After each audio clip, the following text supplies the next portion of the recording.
Assalamualaikum warahmatullahi wabarakatuh.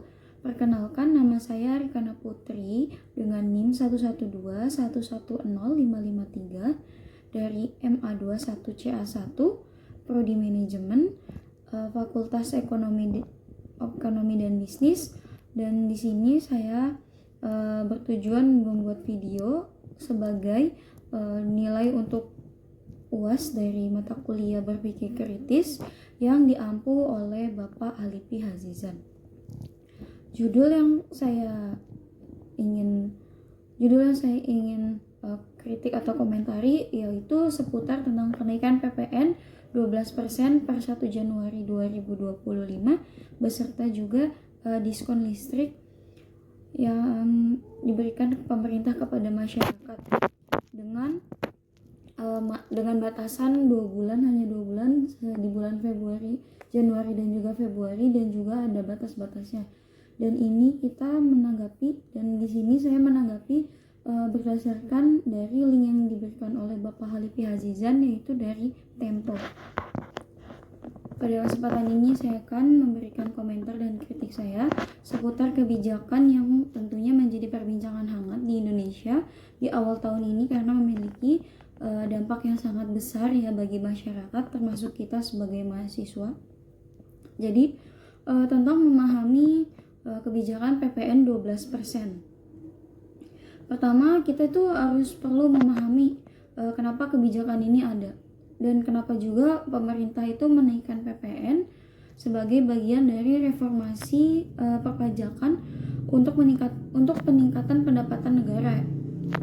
Secara teori ini pasti akan membantu negara dalam membiayai berbagai sektor ya, seperti perindustrian atau infrastruktur, pendidikan, dan kesehatan. Namun kenaikan dari persentase 11% menjadi 12% itu tidak lepas juga dari konsekuensinya ya, dimana pasti banyak orang yang ada yang pro dan juga yang kontra. Dan di sini dampak bagi masyarakat ya, yang kita ketahui bahwa PPN itu adalah pajak konsumsi ya.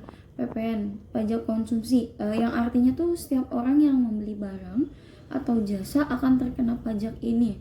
Atau PPN itu artinya pajak pertambahan nilai. Bagi kelompok yang masyarakat yang berpenghasilan tinggi mungkin dampaknya tidak terlalu besar ya, atau bisa disebut juga dengan pro. Tetapi ini bagi kelompok penghasilan rendah itu kenaikan harga akibat PPN itu cukup signifikan. Jadi banyak yang sedikit kontra terhadap kenaikan ini. Dan juga sebagai contohnya ya, meskipun barang kebutuhan pokoknya itu seperti beras, gula, daging itu dibebaskan dari PPN, tapi kenaikan tarif pada barang lainnya itu kan bisa mempengaruhi ya untuk kehidupan mereka secara keseluruhan gitu. Sebagai mahasiswa juga kita tuh mungkin merasakan dampaknya secara langsung ya, terutama dalam pengeluaran kita sehari-hari, terutama bagi saya sebagai karyawan dengan dengan kuliah di reguler weekend, berarti saya juga mengimbangi biaya untuk kuliah dan juga untuk kehidupan sehari-hari dan juga bekerja. Sehari-hari juga tuh seperti makanan sehari-hari, transportasi saya untuk bekerja, transportasi saya untuk pergi kuliah, ataupun bahkan perlengkapan kuliah yang melonjak ya karena untuk mahasiswa semester akhir ini. Biaya hidup yang tinggi juga bisa menjadi tantangan ya, tantangan tambahan bagi kita para mahasiswa yang berasal dari keluarga yang berpenghasilannya pas-pasan atau yang harus kerja sambil kuliah seperti saya. Dan juga ada tentang di link yang di sini tuh bagian ini ada insentif pemerintah ya dalam apresiasi dan evaluasi. Di sini terkait dengan diskon listrik 50%. Untuk token itu jadi untuk token diskon listrik 50% itu jika beli 50.000 akan ditambah 50 50.000 lagi sesuai dengan KWH-nya ya. Jadi 50% dari biasanya kita beli 50.000. Jadi kita lumayan untung, sekitar dapat 100% yang kita beli dan juga dapat 50% yang kita dapat sebagai apresiasi ya, atau pemerintah lagi bagi-bagi hadiah, bagi-bagi rezeki kepada masyarakatnya. Nah, di sini kita juga harus melihat ya bahwa pemerintah tuh nggak hanya menaikkan PPN tanpa memberikan solusi ya. Ada insentif juga yang ditawarkan untuk memberikan meringankan beban masyarakat ya. Misalnya nih seperti diskon listrik itu 50% untuk listrik hingga daya 2200 voltase. Itu adalah langkah yang baik ya. Ini terutama membantu keluarga kelas menengah dan juga ke bawah mengurangi pengeluaran di tengah kenaikan harga barang. Tapi sebagai mahasiswa, saya ini bertanya-tanya apakah ini cukup, bukankah apakah ada kelompok masyarakat atau UMKM kecil atau mahasiswa koas yang tidak terdaftar atas nama kepala keluarga tuh yang mungkin tidak mendapatkan manfaat ya. Jadi hanya orang-orang tertentu doang yang mendapatkan. Jadi kita sebagai mahasiswa juga nggak terlalu merasakan dampaknya ya. Dan juga bantuan beras dari pemerintah itu berupa 10 kg kepada 16 juta keluarga penerima manfaat, maksudnya 16 juta keluarga penerima manfaat itu juga perlu diapresiasi ya dari pemerintah, karena di tengahnya kesulitan banyaknya masyarakat yang tidak bisa makan, pemerintah juga masih peduli untuk memberikan bantuan beras ya kepada masyarakat juga. Ini juga merupakan langkah konkret ya, yang menunjukkan keberpihakan pada masyarakat kecil dan menengah, dan juga tapi lagi-lagi kita sebagai mahasiswa kita juga harus mempertanyakan bagaimana pemerintah memastikan distribusi berasnya itu tepat sasaran atau tidak. Apakah banyak mafia-mafia atau orang yang mendatakan itu palsu-palsu ya. Jangan sampai itu ada banyak oknum yang terlibat di dalam ini tuh yang menyalahgunakan program ini ya. Kasihan juga untuk masyarakat yang kelas menengah atau ke bawah, sehingga tuh masyarakat yang benar-benar membutuhkan tuh malah tidak merasakan manfaatnya. Itu sangat disesalkan ya, sangat disayangkan gitu kalau misalnya disalah targetkan. Dan juga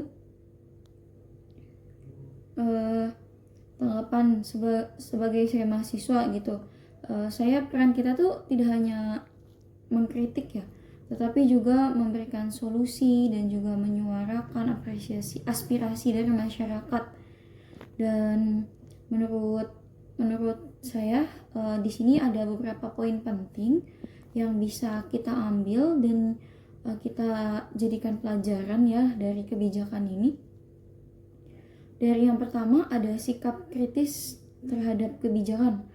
Sikap kritis kita terhadap kebijakan itu maksudnya kita tuh perlu untuk mengkaji lagi dampak dari kebijakan ini, seperti apakah ini berdampak positif, apa berdampak negatif, apakah ini merugikan, apakah ini menguntungkan, dan balik lagi semua ada pro dan kontranya ya. Bukan hanya dari segi teori juga ya, tapi dari segi lapangan kita tuh harus benar-benar memperhatikan dan juga bersikap kritis terhadap kebijakan yang pemerintah berlakukan ini ya, atau pemerintah keluarkan. Apakah kenaikan PPN ini tuh benar-benar akan memberikan kontribusi yang besar bagi pembangunan kah, atau justru hanya menciptakan ekonomi yang lebih besar bagi masyarakat kecil yang bisa dibilang hanya mengisi dompet petinggi-petinggi ya negara, dan mereka juga korupsi ya. Dan ini tuh penting bagi kita tuh untuk mempertanyakan bagaimana sih dana dari kenaikan ini tuh digunakan oleh pemerintah tuh gimana, dan siapa aja sasarannya siapa, dan juga apakah ini berapa persentase keuntungannya yang dibandingkan kerugiannya tuh seperti apa dan berapa ya. Dan juga kita juga ada sikap lain, ada mengawasi pelaksanaan insentif ya. Kita juga sebagai mahasiswa tuh bisa ikut berperan aktif dalam mengawasi pelaksanaan kegiatan insentif ini ya. Contohnya tuh kita nih sebagai mahasiswa bisa aja menjadi bagian dari komunitas atau organisasi yang bergerak di bidang advokasi masyarakat, seperti misalnya Karang Taruna, atau kita nih sebagai anak milenial punya media sosial kan, kita pasti bisa menyuarakan apa aja nih masalah-masalah yang muncul, dan juga apa aja nih keuntungan, dan juga bagaimana tentang seputar kebijakan yang ada nih, yang mungkin muncul dalam implementasi kebijakan ini ya. Intinya kita sebagai mahasiswa tuh harus benar-benar melek teknologi agar kita tuh bisa mengerti tentang berita-berita apa yang sedang beredar ya di masyarakat luas ini. Dan juga ada mendukung edukasi publik. Sebagian masyarakat tentunya pasti belum banyak ya yang memahami kebijakan ini, apalagi banyak juga untuk masyarakat yang belum melek terhadap teknologi. Ditinjau lagi dari negara kita ini masih negara berkembang ya, belum negara maju. Jadi masih sekitaran setengah-setengah untuk masyarakatnya yang melek teknologi. Jadi tuh masyarakat tuh memang belum memahami detail ya tentang kebijakan ini, termasuk manfaat dan juga insentif yang diberikan pemerintah kepada masyarakat tuh apa gitu ya. Jadi pemerintah tuh hanya bisa menyuarakan kebijakan ini kan kemungkinan dari media sosial, ataupun dari internet, ataupun dari berita-berita di TV. Dan juga tuh kita nih bisa sebagai mahasiswa tuh bisa berperan aktif sebagai agen perubahan dengan membantu menyebarkan informasi yang benar-benar gitu, yang tidak hoax, yang valid. Misalnya kita mengadakan seminar tentang kenaikan kebijakan pemerintah ini seputar kenaikan PPN, dan juga kita juga memberitahu kepada masyarakat luas tuh bahwa pemerintah ini ngasih kita diskon loh 50% untuk pembayaran listrik selama untuk masa pembayaran di bulan Januari dan juga Februari ya. Dan juga bisa juga secara diskusi ataupun konten-konten edukatif di media sosial ya, seperti kita nih membuat video ini juga kita bisa memberikan edukasi kepada masyarakat ya tentang kebijakan yang pemerintah terapkan terbaru di tahun 2025 ini per 1 Januari. Dan juga kita nih benar-benar harus melek terhadap kita tuh harus melek akan teknologi agar kita nih berguna bagi orang sekitar kita juga ya. Dan juga kita nih juga harus berinovasi nih di tengah tantangan kita nih di yang apa-apa naik gitu kan. Bagi kita nih yang terdampak nih, misalnya mahasiswa kita sebagai mahasiswa nih pasti akan memikir ulang lagi kan, dan juga mengatur ulang tentang pengeluaran kita. Pengeluaran yang biasanya kita udah atur tuh pasti akan kita rombak lagi. Kenapa? Karena tidak sesuai dengan budget.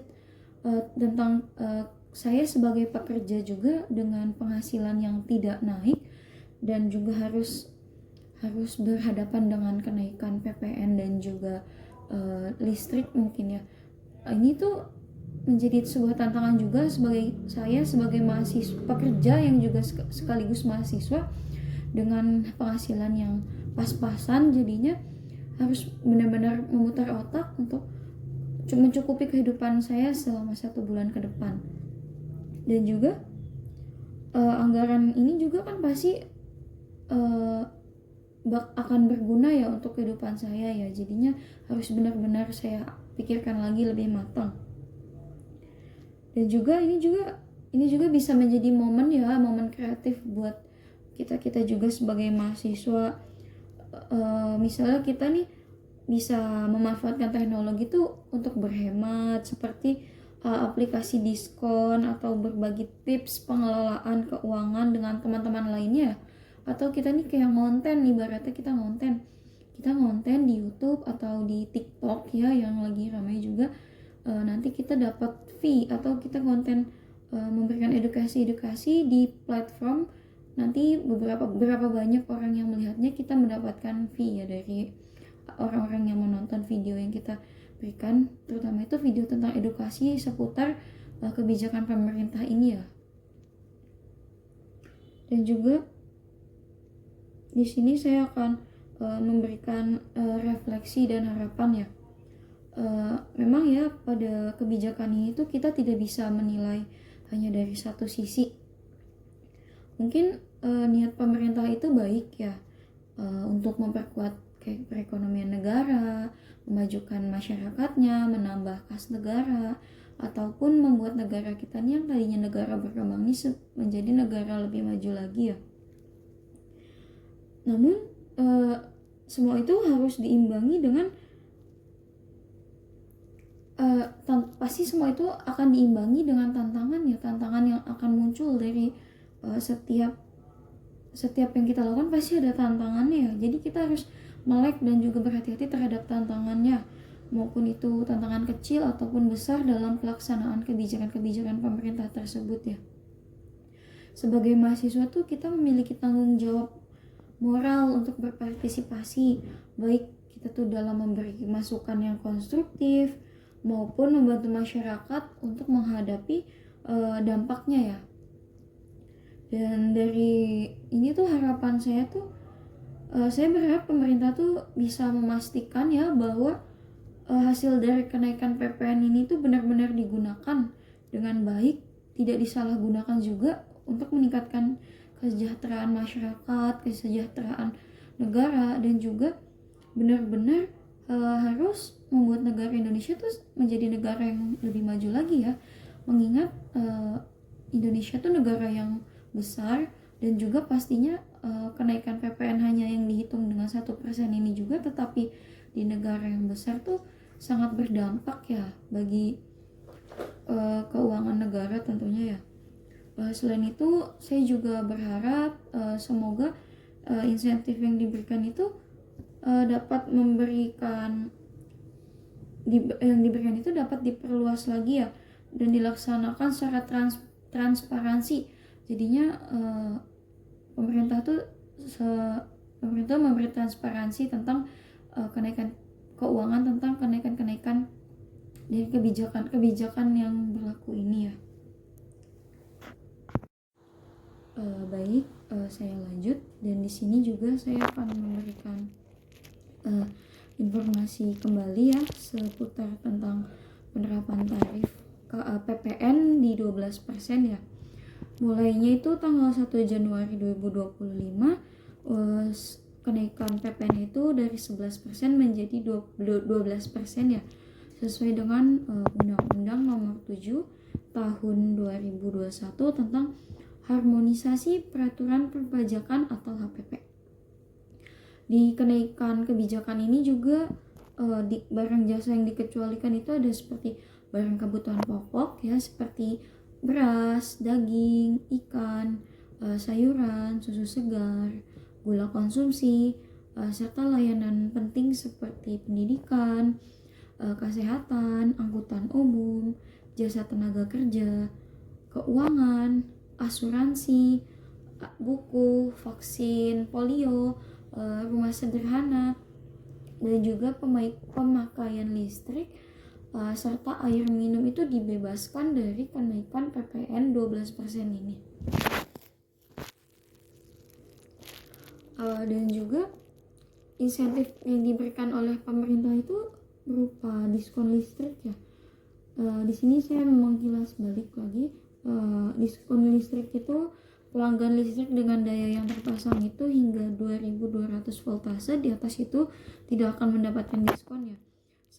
Dan diskon yang didapatkan itu 50% pada biaya listrik selama 2 bulan pertama di tahun 2025, yaitu bulan Januari dan juga bulan Februari. Dan bantuan beras ini akan menyalurkan bantuan berupa pangan berupa beras ya sebanyak tuh 10 kg per bulan ternyata kepada 16 juta keluarga penerima manfaat di desil 1 dan desil 2 selama 2 bulan pertama di 2025. Dan juga PPN yang ditanggung pemerintah atau DTP yaitu berupa barang kebutuhan pokok seperti tepung terigu, minyak goreng, dan juga gula industri itu akan mendapatkan DPT atau PPN DPT sebesar 1%, sehingga tarif PPN yang dibebankan kepada masyarakat atau pengguna itu tetap 11% ya. Dan juga di sini tanggapan saya sebagai mahasiswa lagi tentang secara penyeluruh ya pemahaman kebijakan ini tuh kita sebagai mahasiswa tuh benar-benar harus memahami tujuan dari pemerintah dalam meningkatkan meningkatkan pendapatan negara melalui kenaikan PPN ini ya. Misalnya kita nih sebagai mahasiswa nih lebih meningkatkan lagi kita untuk belajar tentang ilmu perpajakan atau cara perhitungan pajak, dan juga banyak ya bisa dilihat di YouTube, di TikTok atau media sosial lainnya seputar tentang perpajakan. Atau dari sini kita bisa menghitung dan juga bisa membandingkan bagaimana kebijakan ini tuh worth it atau kita nih pro atau kontra terhadap kebijakan ini ya. Dan juga sekaligus upaya mereka tuh untuk melindungi kelompok rentan tuh gimana melalui berbagai insentif ya. Intinya pemerintah tuh benar-benar harus meningkatkan dan mengkaji ulang lagi apakah ini benar-benar sangat bermanfaat atau sangat merugikan, apakah ini lebih banyak negatifnya dibandingkan positifnya ataupun sebaliknya lebih banyak positifnya dibandingkan negatifnya ya. Dan juga kita nih sebagai mahasiswa nih harus bisa menganalisis dampak kebijakan ini tuh terhadap perekonomian sama kesejahteraan masyarakat tuh apa aja, termasuk bagaimana insentif yang diberikan, dan juga apakah insentif yang diberikan ini dapat meringankan beban kelompok yang berpenghasilan rendah atau malah hanya membuat kita nih semakin pusing ya terhadap perekonomian yang sulit, ekonomi sulit tapi harganya makin melejit tuh sangat membuat hidup kita nih makin terlilit ya, pusing lah. Dan juga peran aktif kita nih sebagai mahasiswa harus menyosialisasikan dengan masyarakat sekitar agar tuh masyarakat yang kurang atau minim pengetahuan tuh atau gagap teknologi atau gaptek ya terhadap berita-berita terkini tuh mengerti dan bisa juga memahami perubahan apa sih yang terjadi di tahun 2025 ini, dan juga memastikan juga bahwa bantuan yang diberikan oleh pemerintah ini tepat sasaran gak ya, atau banyak mafia atau banyak orang-orang yang menyalahgunakan tuh bantuan ini ya. Apalagi biasanya bantuan beras ini tuh misalnya ini yang saya dapat informasi dari sekitar ada sebenarnya setiap RT itu ada datanya untuk diberikan bantuan beras ya, tetapi kita nih atau saya sendiri hidup di lingkungan orang yang bertetangga tuh berkeluarga ya, jadi saya di tengah-tengah keluarga besar orang lain.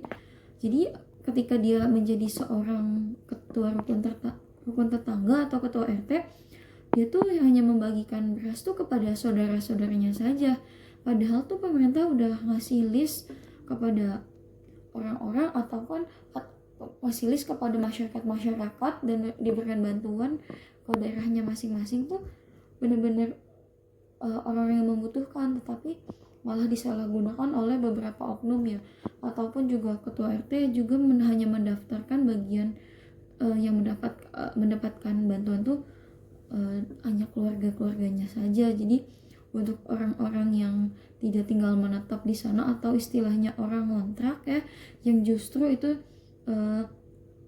sangat membutuhkan bantuan ya, karena cukup dibilang mereka tuh berpenghasilan rendah, makanya mereka hanya bisa menyewa rumah di lingkungan tertentu atau di perkotaan. Jadinya seharusnya mereka yang lebih mendapatkan bantuan, tetapi disalahgunakan oleh oknum. Jadinya tidak tepat sasaran ya bantuan dari pemerintah tuh. Jadi sehingga tuh kebijakan ini tuh dinilai sebagai kebijakan yang kontra, karena insentif yang diberikan juga tidak tepat. Jadi yang diberikan kebijakan ini semua orang, tetapi insentifnya tuh hanya orang-orang tertentu. Sebenarnya insentif yang diberikan itu hanya untuk orang-orang yang sekiranya tidak mampu, tetapi malah yang mendapatkan bantuannya malah orang-orang yang sekiranya tuh mampu ya. Jadi ini sangat merugikan bagi masyarakat yang memiliki ekonomi kelas menengah ke bawah ya. Dan juga tuh kita benar-benar harus memperhatikan lagi apakah benar-benar ini harus tepat sasaran, tepat guna ya, agar masyarakat juga senang menerima dengan legowo kebijakan pemerintah. Dengan kita masyarakat menjalankan kebijakan pemerintah dengan ikhlas, tentunya pemerintah juga akan memberikan timbal balik kepada kita sebagai masyarakat tuh dengan memajukan kita masyarakatnya, memberikan juga kita kesejahteraan ya. Dan juga kita ini perlu berpikir atau bersikap kritis terhadap implementasi kebijakan ini ya, dengan memberikan masukan konstruktif dan juga mengawasi pelaksanaannya agar tujuan yang diharapkan dapat tercapai tanpa menimbulkan dampak negatif yang signifikan. Pasti dampak tuh ada positif dan juga negatif, tapi sekiranya dampak positif itu harus lebih dibandingkan dampak yang negatifnya ya. Dan juga pasti kita harus tetap mendukung pemerintah terhadap semua kebijakannya, dan juga tentunya kita harus berpikir kritis lagi terhadap kebijakan pemerintah ini, apakah ini sangat-sangat baik atau sangat-sangat buruk, dan kita harus mempertimbangkan lagi dengan matang ya. Jadi sebagai mahasiswa nih kita dapat berkontribusi penuh dalam memastikan bahwa kebijakan ini tuh bisa dilaksanakan dengan baik dan juga memberikan manfaat yang optimal bagi seluruh masyarakat Indonesia ya, terutama kita yang sangat-sangat mendukung untuk kemajuan dari negara kita ya. Kesimpulan dari video ini, saya ingin kesimpulannya sebagai penutup, saya ingin menegaskan bahwa kebijakan ini adalah langkah yang berani dari pemerintah ya, dengan presiden kita nih mulai dilantiknya itu Oktober kemarin, dan presiden kita nih baru terhitung sudah 3-4 bulan, dan kita harus mendukung kebijakan presiden baru kita ya, pemerintah baru kita ya.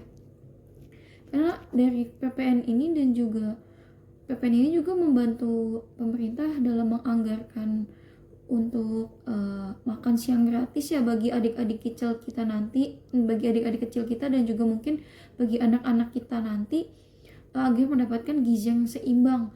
Dengan gizi yang seimbang tuh mereka akan mendapatkan nutrisi yang cukup, dan juga akan membantu kita nih pola pikir yang baik, yang bagus ya, jadinya tidak kurang gizi ataupun membuat otak kita nih berpikir atau bekerja dengan baik sebaik mungkin ya, karena nutrisi yang kita terima tuh cukup dan juga alhamdulillahnya baik.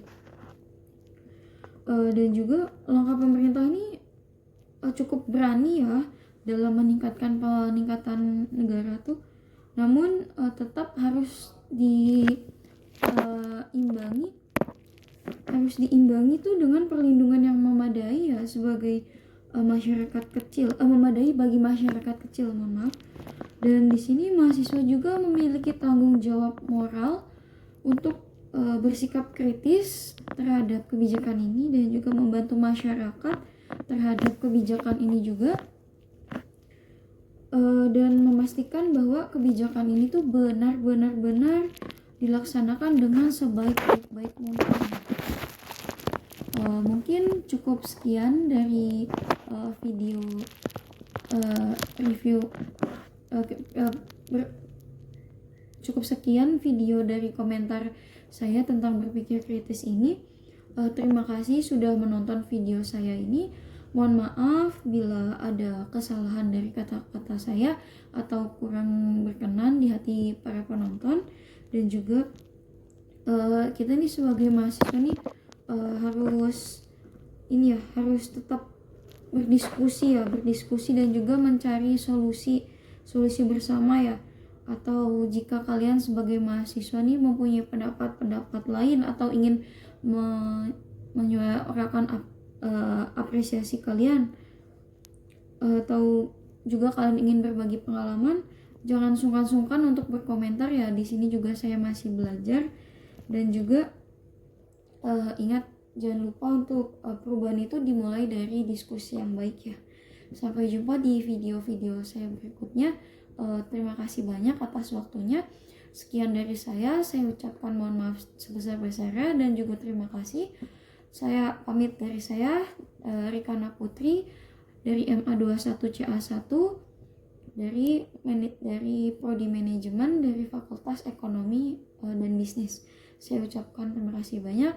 Wassalamualaikum warahmatullahi wabarakatuh. Dan juga terima kasih.